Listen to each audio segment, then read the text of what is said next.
Bismillahirrahmanirrahim. Assalamualaikum warahmatullahi wabarakatuh. Kembali lagi di podcast Darun Najah bersama saya Elni Mawareka. Nah, pada hari ini kita akan berbincang-bincang dengan salah satu narasumber. Beliau adalah alumni Darun Najah 2 Cipining dan setelah menyelesaikan pendidikannya, beliau mengabdikan diri di Darun Najah 2 Cipining ini dan alhamdulillah sampai saat ini masih bertahan. Nah, untuk berbincang yang lebih lanjutnya kita sambut narasumber kita pada hari ini yaitu Putri Hairani Lubis. Halo Putri. Halo Saza. Ya, alhamdulillah. Nah, Putri gimana kabarnya? Alhamdulillah baik. Ya, alhamdulillah baik ya. Nah, tema pada hari ini kita akan membahas tentang pentingnya bahasa. Nah, teman-teman semuanya, kebetulan Putri ini dulunya dari bagian bahasa. Nah, setelah organisasi di Darun Najah tersebut mengabdikan diri dan sekarang insya Allah teramanahi juga bertanggung jawab menjadi pembimbing bahasa. Bahasa lagi gitu. Nah, sekarang kita akan membahas tentang pentingnya bahasa. Nah, menurut Putri sendiri nih, bahasa itu penting atau enggak sih? Penting banget. Nah, kenapa penting? Karena ala kuliah lugoh gitu kayak kalian belajar 80% dari pelajaran kalian itu Arab dan 20% lagi Inggris. Jadi kayak full bahasa. Itu membantu kalian buat belajar, membantu kalian buat ngafal Quran. Banyak lagi yang mungkin melatih speaking, itu lebih banyak gunanya. Ya, banyak ya gunanya ya. Nah, di Darun Najah 2 Cipining ini kan bahasa itu tidak hanya bahasa Arab ya, tapi kita ada dua bahasa. Ada bahasa Arab dan bahasa Inggris. Nah, Kak Putri ini sendiri dominan bahasanya itu kemana sih? Saza, Ana prefer ke Arab. Oh, berarti lebih dominan ke Arab ya. Nah, perbedaan apa sih yang signifikan yang menjadikan Putri ini suka gitu ke bahasa Arab? Padahal kan kata orang-orang bahasa Arab kan ribet gitu ya. Ada apa tuh harakatnya, kemudian harus bisa nahunya, sorofnya dan lain sebagainya. Nah, gimana nih menurut pandangan Kak Putri sendiri? Karena kenapa ya Ana lebih suka Arab? Karena lebih tertarik sama domir-domir di Arab gitu. Dan karena pengalaman Ana sendiri itu udah lebih diingetin ya sama kakak kelas. Nanti kalau di nahu sama sorof pelajaran jangan tidur, susah gitu.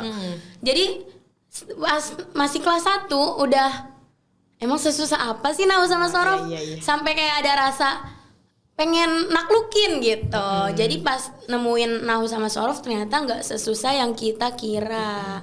Sedangkan kalau Inggris tuh kayak yang lebih telat gitu diingetinnya, jadi yang biasa aja. Iya. Berarti emang timbul dari penasaran akhirnya menjadikan gimana caranya Ana bisa menaklukkan gitu ya, dari rasa penasaran gitu. Nah, ini Kak Putri kan bener-bener suka gitu ya dengan bahasa Arab. Nah, sebelumnya itu Kak Putri pernah ikut les atau semacamnya gitu di rumah? Lah. Nggak ada. Enggak. Jadi benar-benar di Darun Najah 2 Cipining ini Kak Putri dari nol ya. Dari nol yang benar-benar baru belajar apa itu pengertian, dari mulai pengertian dan akhirnya sekarang mungkin bisa disampaikan ya. Speak itu udah pakai bahasa gitu ya. Kita menyampaikan udah pakai bahasa gitu. Nah, kemudian motivasi apa sih yang membuat Kak Putri itu menjadikan bahasa Arab itu sebagai bahasa yang pengen ditaklukkan selain tadi ya rasa penasaran? Karena Ana dengar kayak kalau mau belajar ilmu langsung datengin tempatnya, dan Madinah itu termasuk kota yang mana di masjidnya aja banyak orang-orang yang mengadakan majelis-majelis. Sampai saat itu Ana berpikir kayak kayaknya Madinah nih tepat gitu ya. Nyoba, maksudnya udah berusaha ningkatin bahasa sampai akhirnya berani maju ke orang tua buat izin ke Madinah, ternyata walau alam nggak diizinin gitu. Jadi ya udah. Itu kapan tuh izinnya pas mau ke Madinah itu? Pas kelas 5. Oh, pas kelas 5 ya? Kelas 2 ya? Kelas 2 SMA ya teman-teman. Ya, kelas 2 SMA. Nah, itu kan jadi motivasi untuk Putri sendiri gitu ya. Nah, sekarang kan gak diizini nih ke Madinah. Nah, capaian apa lagi yang mau Kak Putri taklukan gitu ya selain ke Madinah? Karena kan di Indonesia juga kita banyak ya universitas yang memang berbasis bahasa Arab dan yang lainnya. Apakah masih tertarik?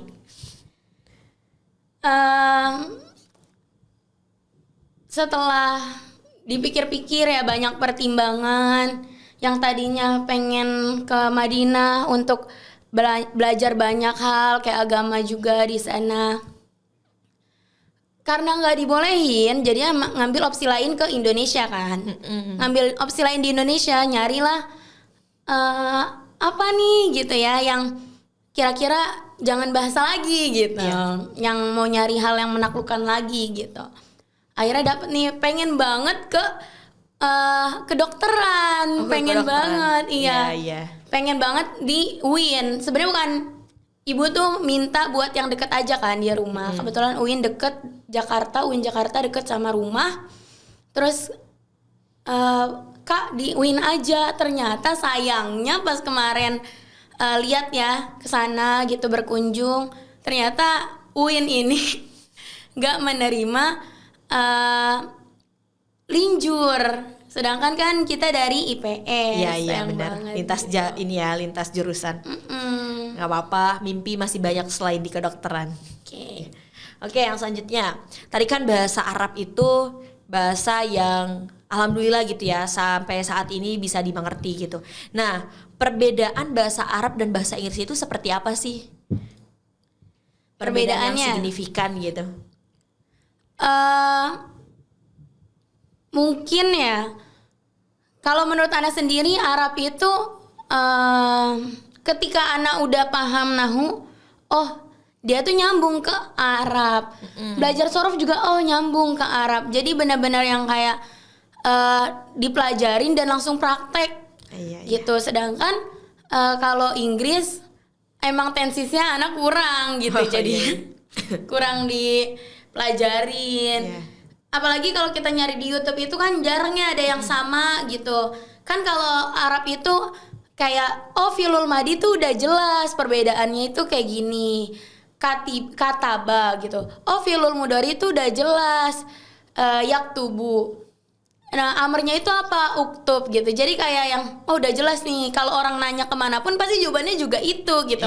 Sedangkan kalau Inggris kita buka YouTube kadang beda-beda gitu. Ada yang tensisnya 16, 9 gitu. Jadinya masih agak bingung kalau di Inggris tuh gitu.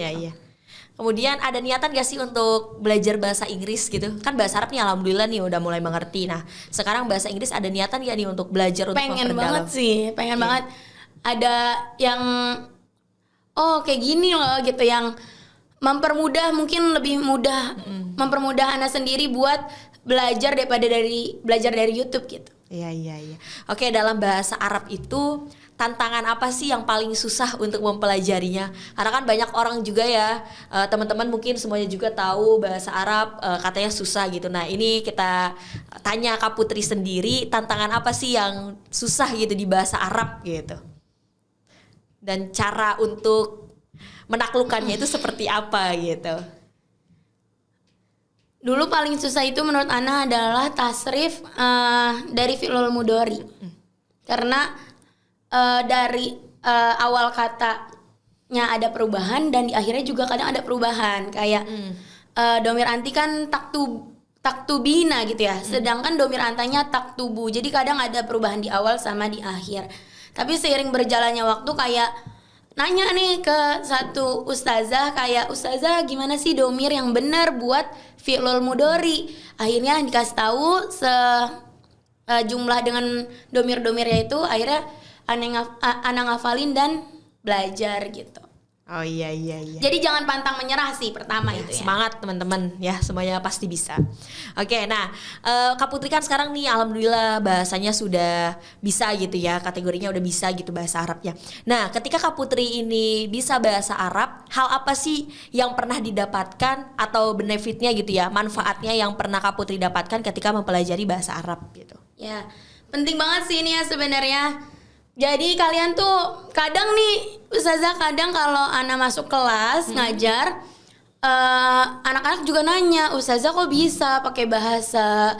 Ustazah mah terus Ana spontan ya ngomong kayak kalian tuh gampang, bahasa tuh mudah kalau kalian ingin belajar. Pasti Ana bilang kayak gitu kan. Terus kata sebagian dari mereka bilang kayak Ustazah mah emang bisa bahasa gitu. Padahal Ana sendiri dari orang juga yang sama kayak kalian, yang dari awalnya nggak tahu apa-apa gitu. Tadi ya yang udah Ustazah dapetin.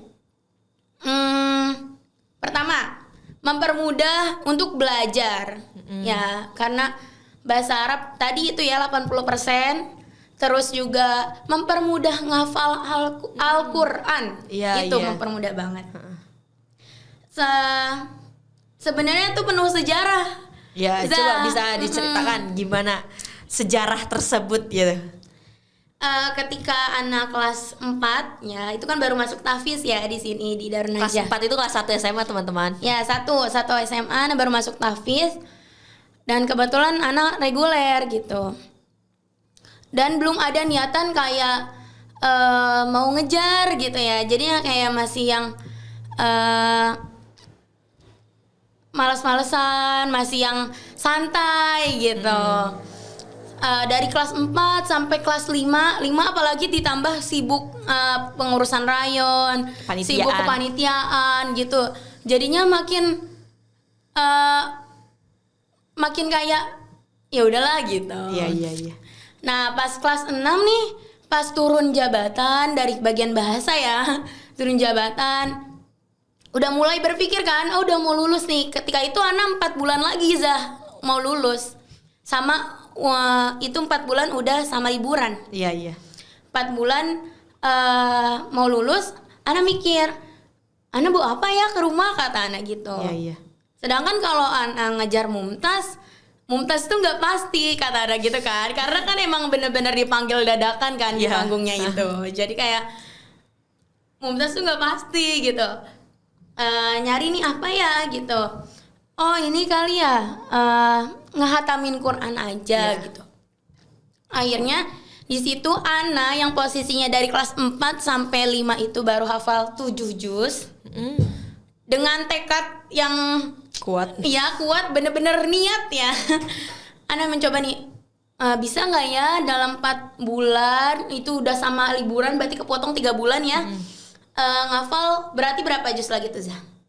7 berarti 13 ya? Iya. 13 juz. 23. 23 ya, sorry. Nah, 23 ini berarti ada utang 23 juz yang belum Ana hafalin. Belum distorkan. Dalam 3 bulan bersih gitu. Sedangkan namanya Nihai yang udah turun jabatan juga masih ada kegiatan kan? Iya. Ya udah. Akhirnya niat nih bismillah, Ane targetin dalam malam itu Ane tidur begadang. Ane ngitung berapa hari lagi kita di sini gitu, Nihai di sini. Ini ada acara apa di hari ini gitu segala macam. Dihitung-hitung bersihnya itu dapat 4 kaca. Sebenarnya kalau mau tenang haflah gitu sebelum wisuda udah hatam itu 4 kaca. 4 lembar Afwan. 4 lembar. Ya, 4 lembar. Tapi Ana mikir kayak biasanya juga ngafal selembar gitu.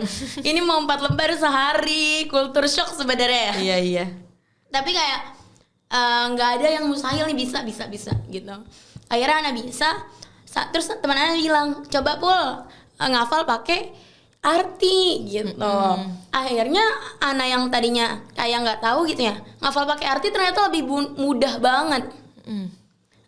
Itu benar-benar kalau kalian tahu Al-Quran sebagian besarnya adalah bahasa kita sehari-hari gitu. Jadi kayak ini Ana tahu mufrodatnya gitu. Oh artinya ini gitu. Jadi terasa Al-Quran tuh Ana hafalin tuh karena terjemah gitu. Iya. Ya udah dalam akhir itu 4 bulan itu liburan juga Ana masih nyetor ya ke Ustazah Tasmi Ana. Bismillah gitu, yang tadinya baru bisa selembar, nyoba lagi berikutnya 1,5 lembar. Oh mungkin nih memungkinkan gitu.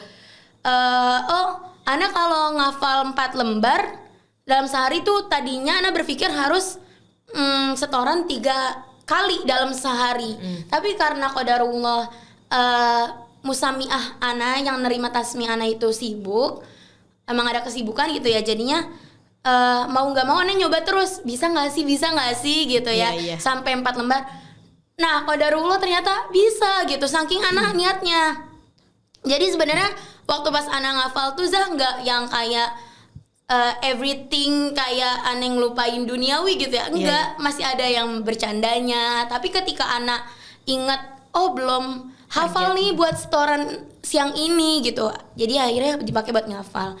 Nah, qadarullah itu sehari sebelum haflah itu sebenarnya Ana udah hatam, tapi karena Musamia Ana masih belum bisa, akhirnya bener-bener malamnya sebelum wisuda itu Ana setoran terakhir kali. Gitu. Ya, alhamdulillah ya, benar-benar miracle ya, keajaiban itu beneran ada gitu pasti, dan itu dibawa dengan Kak Putri ini bisa dengan dari bahasa Arab gitu kan? Ya, dari bahasa jadi Arab. membantu. Jadi membantu untuk menghafal Al-Quran juga. Nah, mungkin teman-teman bisa tadi tips and triknya bisa diikutin oleh teman-teman semua. Nah, kemudian tantangan apa sih yang paling susah dalam bahasa Arab gitu? Tantangan